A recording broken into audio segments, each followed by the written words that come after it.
ఎవరైతే మన యొక్క ఆర్గనైజేషన్స్తో అసోసియేట్ అయ్యి మన వాల్యూస్ని క్యారీ ఫార్వర్డ్ చేస్తూ మన బ్రాండ్ని వాళ్ళ సొంత బ్రాండ్గా కన్సిడర్ చేసి డెవలప్ చేస్తూ ఉంటారో ఆర్గనైజేషన్ ఎప్పుడు కూడా అటువంటి వారిని గుర్తించడానికి ముందే ఉంటుంది.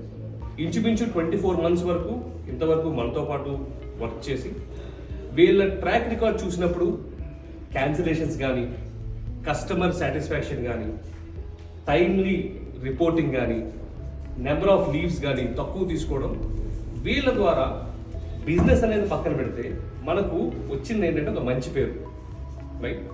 సో ఏ విధంగా వీళ్ళని మనము ఆనర్ చేయొచ్చు, ఏ విధంగా వీళ్ళని మనము ఎంకరేజ్ చేయొచ్చు అని అనుకుంటున్నప్పుడు వాళ్ళు స్వతహాగా తమ యొక్క రెక్కల కష్టం చేస్తూ ప్రతిరోజు బండి నడుపుతూ సంపాదించిన దాంతో పాటు ఎందుకు వేరేగా వాళ్ళకంటూ వాళ్ళు పని చేయకుండానే ప్యాసివ్ ఇన్కమ్ వచ్చే ఆలోచన ఎందుకు ఉండకూడదు అన్న దృష్టిలో ఏం చేశామంటే థండర్ ప్లస్ మినీ మీరందరూ చూసే ఉంటారు.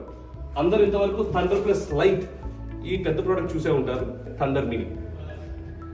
ఈ ప్రోడక్ట్ వల్ల వీళ్ళకి వచ్చే ఇక్కడ క్యూఆర్ కోడ్ ఉంటుంది, దానికి ఉండేటట్టు మీరు ఎలాగో ఛార్జ్ చేసుకుంటారు, స్కాన్ చేశారా, ఛార్జ్ చేశారా, పేమెంట్ చేశారా, అందులో ఏదైతే అమౌంట్ వస్తుందో ఆ డబ్బులన్నీ కూడా ₹1 కూడా థండర్ ప్లస్ కానీ ఈటో కానీ ముట్టుకోదు.